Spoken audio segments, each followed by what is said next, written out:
Hola, hola mis queridos amigos, qué gusto saludarlos y darles la bienvenida a nuestro espacio de desafíos y soluciones, donde generalmente conversamos con los expertos, con los profesionales de aquellos temas que nos preocupan en el diario vivir. Para el día de hoy tenemos a un invitado de lujo, le vamos a dar la bienvenida enseguida. Se trata del general Víctor Arauz, excomandante de la Zona 8, quien aportó con toda su experiencia en la policía, en temas de seguridad también. General, qué gusto tenerlo aquí. Gracias por aceptar esta invitación. Bienvenido. Un placer, Rocío. Siempre es un gusto conversar con usted.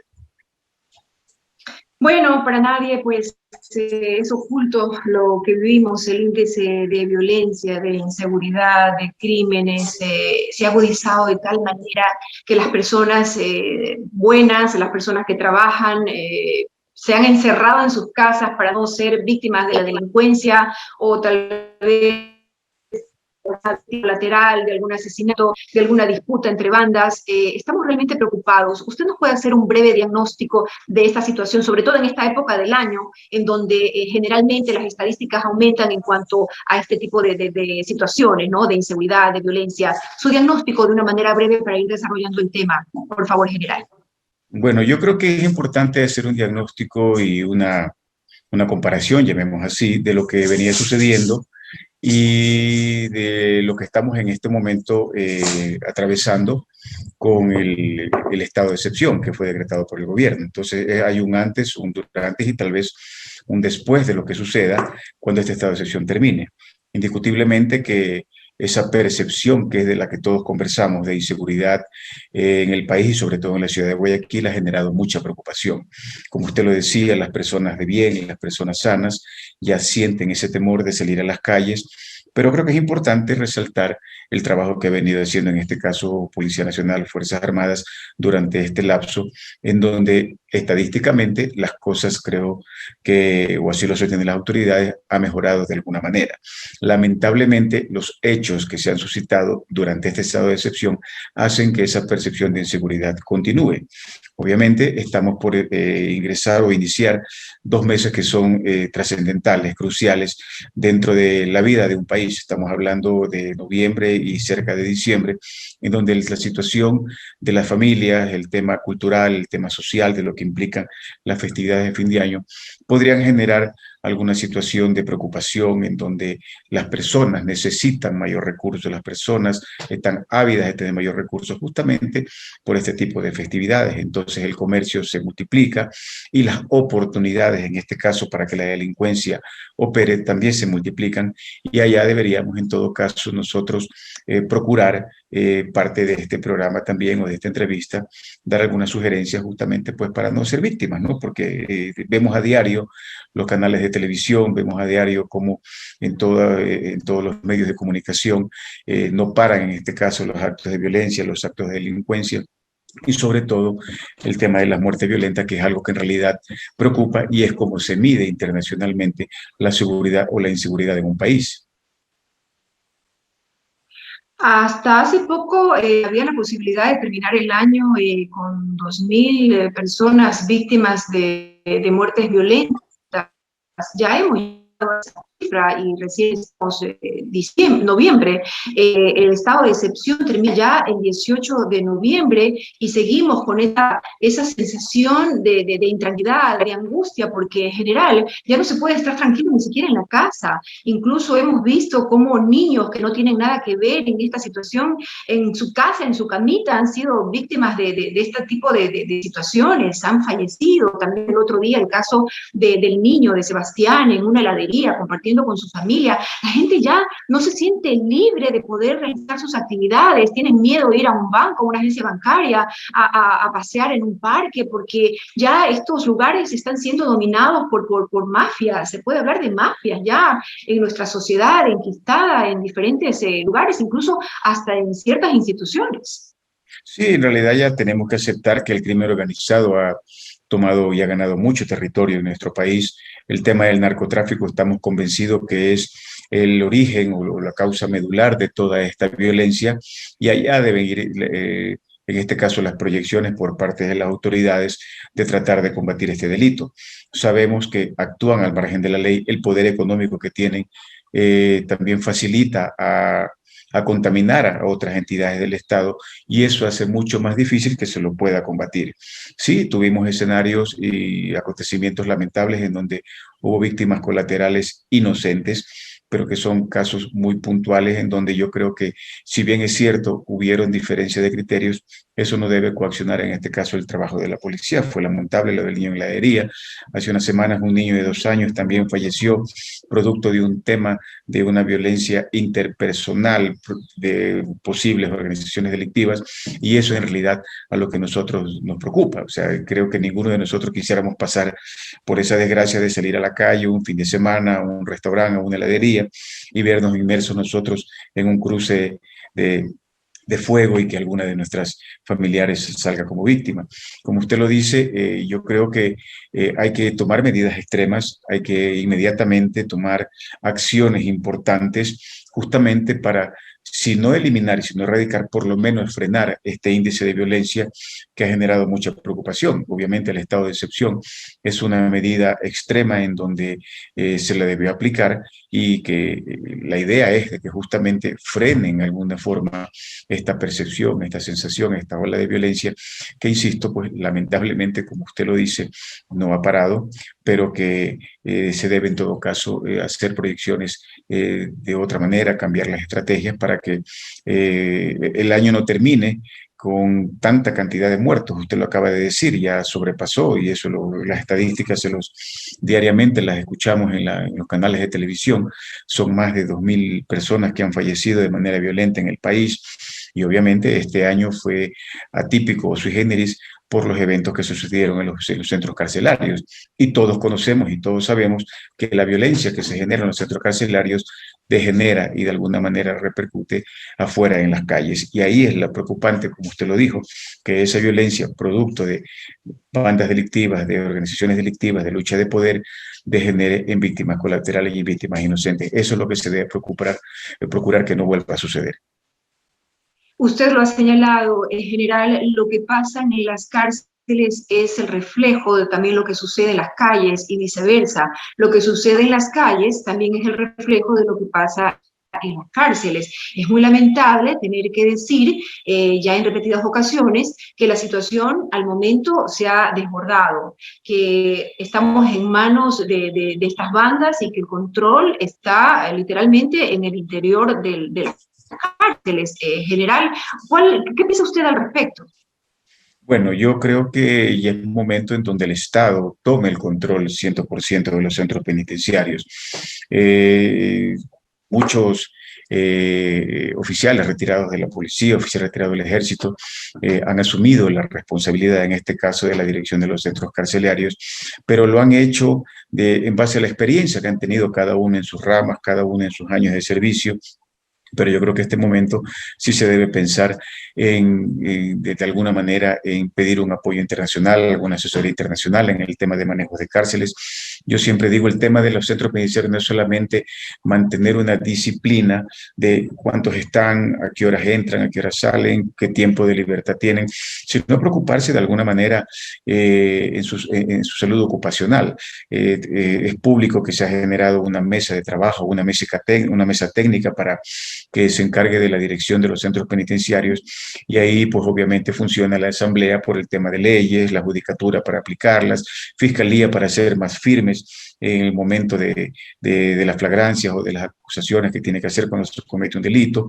Tenemos en este caso la academia, que ahí es un tema importante. Yo creo que sí se debe procurar tener una profesionalización en este caso para la dirección de los centros penitenciarios. No existe en el Ecuador una profesionalización. En otros países, cuando hemos tenido la oportunidad de conocer, existen maestrías, diplomados de administración carcelaria, que es un tema integral, Rocío. Es un tema integral, no lo digo, no solamente el hecho de tenerlos ahí adentro, sino preocuparse por su salud mental, por su salud ocupacional, porque se ocupe el tiempo en algo productivo y que esas personas obtengan en realidad, pues estén dentro de un verdadero sistema de rehabilitación para que cuando salgan a la calle tengan la intención de reinsertarse a la sociedad, de reinsertarse en las familias y ser personas de bien. La realidad es otra, lamentablemente, Rocío. Las personas que salen de la cárcel salen con un resentimiento terrible de el infierno que han vivido durante ese tiempo, y la mayoría de ellos que en su momento pertenecieron a organizaciones delictivas y que dentro de las cárceles siguieron manejando eso, lo que salen a las calles es tratar de recuperar ese espacio de poder que de las cárceles lo mantuvieron en cierta forma y que estando en libertad podrían recuperarlo de manera total. Y eso obviamente va a generar una violencia incontrolable, una violencia desmedida, que ahí sí en realidad para todos nos preocuparía cuáles serían las consecuencias, sobre todo, como le digo, de que existan víctimas colaterales e inocentes en esos enfrentamientos. Sí, es muy triste, es muy doloroso y realmente todos estamos pendientes y preocupados por las acciones que se tomen más adelante. Dentro de esta comisión que recién se ha conformado, también hay delegados de la Iglesia y de las gobernaciones en general, porque es importantísimo que todo el mundo aporte con su contingente y para que estos centros de rehabilitación sean realmente centros de rehabilitación, porque esa es su principal función. Caso contrario, sería un lugar en donde incluso a ciertas personas, a ciertos elementos, les convenga ir, ¿para qué? Para inteligenciarse, para ponerse en contacto entre ellos y para que sucedan cosas como las que vimos, esa matanza terrible, esa masacre donde 119 personas privadas de libertad murieron en un solo día, general. Eso no se Así puede es. repetir, eso es No, dramático. Eso hay un tema, marca un antes y un después. hay un tema importante ahí, ¿no? Porque un número importante de personas que fallecieron en ese amotinamiento fueron víctimas inocentes, ¿no? Fueron víctimas inocentes. Un tema muy sencillo que yo siempre le he planteado es una redistribución en este caso y una reorganización de los pabellones de los centros penitenciarios. Rocío, por algo existe un pabellón de mínima seguridad, uno de mediana y uno de máxima. Entonces no puede ser que Vamos a un... hacer una pausa aquí. Muy Claro que interesante sí. lo que me dice. Hacemos una pequeña pausa y regresamos con este importante detalle para que nos cuente y continúe haciendo su diagnóstico de esta situación específicamente en las cárceles de nuestro país. Y ya regresamos, Claro. queridos amigos, no se vayan. Esto es Desafíos y Soluciones y estamos hablando de la delincuencia, de la inseguridad que vivimos aquí en nuestro país y estamos aprovechando el conocimiento y la experiencia del general en servicio pasivo, Víctor Arauz. No se vayan.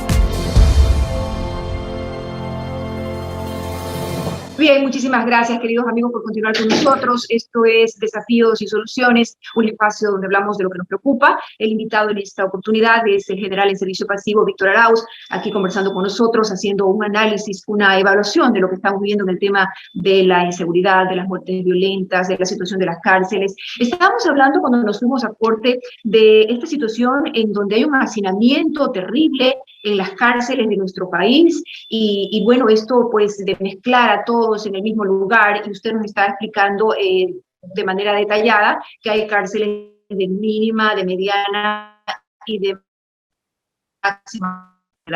Hacer esto general para que funcione. Sí, como le digo, procurar llegar a un óptimo sistema de rehabilitación social va a tomar mucho tiempo, ¿sí? Como le digo, debe haber una profesionalización, tanto para directores como agentes también de seguridad penitenciaria, pero sí creo que se podrían tomar medidas inmediatas que están dentro de la potestad, en este caso de los directores o de quien está manejando, en este caso los centros carcelarios, una redistribución, una reubicación en base a las penas, en base al tema punitivo de cada uno de los internos, para que efectivamente no existe esa mezcla de que personas que están cumpliendo penas por delitos menores y que deberían estar en el área de mínima seguridad no estén, en este caso, compartiendo o cumpliendo su pena en los sectores de máxima seguridad, donde existen personas que están cumpliendo delitos mayores. Hablo por narcotráfico, hablo por asesinato. Entonces, justamente por eso mi comentario, porque considero que existieron víctimas inocentes dentro de este último amotinamiento. Eso podría ser una solución inmediata, que se haga una rehabilitación, en este caso de un ala, en este caso del Centro de Rehabilitación Social, donde deberían estar las personas que lideran estas acciones delictivas, que son perfectamente identificadas, y como le digo, Rocío, que cumplan en realidad estrictamente con un verdadero sistema penitenciario, con un verdadero sistema carcelario, en donde sin vulnerar sus derechos, cumplan el rol, en este caso, de personas privadas de libertad, sin ningún tipo de privilegio, sin ningún tipo de acceso a ciertos mecanismos tecnológicos que les permitan a ellos, del interior de las cárceles, seguir liderando y seguir conduciendo, en este caso, organizaciones delictivas, y peor aún, seguir disponiendo del interior de las cárceles muertes violentas en las calles. Los medios de comunicación, se ha hablado de la última muerte que existió, en donde, en este caso, los medios de comunicación hacen una entrevista a un oficial de la policía y se ratificó justamente de que esa muerte fue ordenada del interior de los centros penitenciarios. Lo que pasa en las cárceles también tiene que ver mucho en las calles con este estado de excepción decretado, en donde hay unos operativos que están realizados por la policía y también por las fuerzas militares. Hemos visto resultados, se han decomisado armas, se han decomisado también toneladas. Y no sé si es coincidencia, usted es el experto y me va a contestar la pregunta, ¿tiene relación que cuando se decomisan toneladas de droga enseguida aparecen en los puntos calientes, por ejemplo, acá en la provincia del Guaya, específicamente en Guayaquil o en Durán o en Quevedo, hay muertos? ¿Tienen relación con esto? Sí, ese prácticamente está dentro del libreto, como le llamamos nosotros. Posterior a la incautación de droga, generalmente hay muertes violentas en 24 o 48 horas después, justamente porque se asume dentro de las organizaciones delictivas que esa incautación fue producto de pronto de alguna información que salió dentro de la misma organización o dentro de alguna de las personas que no logró, en todo caso, estar de acuerdo en esa negociación, en ese transporte o en ese posible envío. Los resultados que nos han hecho conocer las autoridades son importantes, hay que resaltarlo. Siempre la presencia de Fuerzas Armadas en combinación con policía va a ser importante en las calles. Lo que toca hacer es un tema de una investigación un poco más profunda, porque sabemos que la presencia de policías y militares es en las calles, en puntos fijos, podría ser también de manera móvil, llamemos así, en varios puntos, no hacerlo de una manera ya establecida, porque los delincuentes también tienen su propia inteligencia y saben perfectamente, antes de que salga el operativo, en qué lugares van a estar y no van a pasar por ahí. ¿Me explico? Pero en todo caso, yo creo que en este caso, inteligencia de la policía, las unidades de investigación de la policía, también deberían procurar llegar al fondo de estas organizaciones, no solamente para atacar en este caso el efecto, sino también tratar de erradicar la causa. Yo en varias ocasiones he dicho que, si bien es cierto que el narcotráfico y la droga es, digamos así, la materia prima que genera toda esta violencia, habría que reforzar, en este caso por parte de Fuerzas Armadas, por parte de Policía Nacional, la presencia y las investigaciones en las fronteras. Rocío, si no entrara la droga al país, seguramente no tendríamos justamente este elemento que causa toda esta violencia.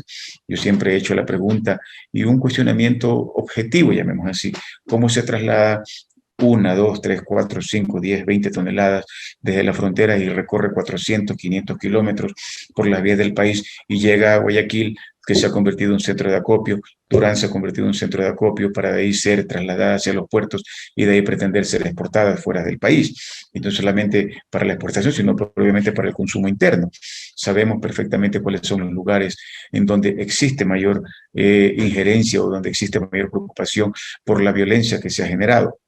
Hace 2 días vimos en la prensa unas muertes violentas que llamaron la atención, como se vio en el Cerro de las Cabras. Ahí hay que procurar una intervención, ver la manera de cómo se cambia esa imagen, ese aspecto, y que el Cerro de las Cabras se convierta poco tiempo, a mediano plazo, no sé. Acuérdese usted lo que era el Cerro Santana y el Cerro del Carmen acá en Guayaquil. Eran exactamente lugares en donde había mucha delincuencia. Nadie podía transitar por esos lugares. Las personas que iban incluso a trabajar en los medios de comunicación tenían mucho miedo de subir por las vías de acceso a los canales. Pero ahora vea usted, el Cerro del Carmen se ha convertido en un lugar turístico, el Cerro Santana se ha convertido. Entonces yo creo que se podría plantear también en este lugar que nos genera mucha violencia, como es el Cerro de las Cabras en Durán, un centro de acopio. Durán tiene el problema de muchas afluencias del estero salado que llevan conexión, en este caso, a los puertos, a Trinipuerto o a Contecón, para el traslado de la droga. Podría pensarse también en una intervención integral por parte, en este caso, de las autoridades de la alcaldía de Durán, del GAT de Durán, para que se pueda intentar eso. El trabajo que hace la Policía Nacional es importantísimo, Rocío. Yo fui comandante de la zona 8 y el esfuerzo que realiza la Policía Nacional es sumamente importante en las calles, desde la policía preventiva, desde la policía comunitaria, las unidades investigativas, y eso es un tema que hay que resaltarlo. El apoyo que está dando también Fuerzas Armadas es sumamente importante, no solamente en este estado de excepción, sino también la presencia que ellos han tenido en los centros carcelarios a raíz de todos estos problemas que hubieron ahí en las penitenciarías y en los centros de rehabilitación social. Entonces, yo creo que hay que resaltar el trabajo que están haciendo, evaluar el estado de excepción en tan poco tiempo. Creo que no sería justo para todo el esfuerzo que han hecho las autoridades. Debería trabajarse, como le digo, de manera integral en muchas otras cosas, comprometiendo a muchas entidades del Estado. La responsabilidad no cae solamente en Policía Nacional, no cae solamente en este caso en Fuerzas Armadas, no cae solamente en el Ministerio de Gobierno, también son otras entidades que tienen que trabajar de manera integral en las calles, en la ciudad. Hay una deserción, llamemos así, Rocío, es impresionante, dentro de un estudio que yo realicé cuando estaba de comandante en la zona 8, una deserción a la educación. Niños de 8, 9, 10, 12, 14 años no están asistiendo a las escuelas, y la educación y la enseñanza que están ellos recibiendo es justamente eso: ser reclutados al microtráfico, ser reclutados para el cometimiento de delitos, y estamos hablando que vamos a tener futuros delincuentes en potencia, y que en vez de dedicarse a estudiar y a procurar tener una profesión, lo que van a querer es de manera inmediata, de manera casi próxima, obtener ya beneficios que les pueda permitir tener otro estilo de vida, que obviamente no es el más aconsejable, porque todo esto viene de la mano con las actividades delictivas. General, muchísimas gracias por esta radiografía completa que ha realizado sobre la situación, basado en su experiencia como comandante de la zona 8, donde realizó un excelente trabajo. De mucha importancia, ojalá las autoridades lo puedan conocer en algún momento, porque está muy claro, y sobre todo cosas que se a mediano plazo también y a largo, pero como usted bien se puede de la noche a mañana, en pocos días ya hacer un análisis de los resultados de este estado de ya el 18 de noviembre. Tengo muchas preguntas, muchas inquietudes para usted. Lamentablemente el tiempo es corto, pero sí, toda la información que nos entregó es muy relevante, debemos tenerla presente. Por ejemplo, este tema que usted mencionó, nuestros niños reclutados por las mafias de las drogas, ¿qué pasó con esto de la torre en Montecristi? ¿Qué va a pasar después de este estado de excepción? ¿En qué situación vamos a quedar? Son tantas preguntas que quedan en el aire. Ojalá en otra oportunidad podamos seguir conversando. Mientras tanto, le agradezco muchísimo a usted por su presencia, por sus conceptos, por el tiempo que se ha tomado para conversar con nosotros, y de verdad lo comprometo para seguir conversando, porque hay que hablar de esto. Es una situación muy delicada la que estamos viviendo, y ojalá que con el trabajo articulado de todas las instituciones, y no solamente a nivel nacional, sino también con la ayuda internacional oportuna, podamos salir adelante de esta situación. Muchísimas gracias nuevamente, general. Un abrazo. Le iba a pedir recomendaciones para los ciudadanos, que seguramente están atentos a sus recomendaciones, pero eso lo dejamos para un programa futuro. Lo comprometo, lo invito desde ya, y le agradezco porque solamente son 20 minutos, pero muy bien aprovechado. Muchísimas gracias nuevamente. Será un gusto volver a recibir su invitación, y un abrazo para todos ustedes.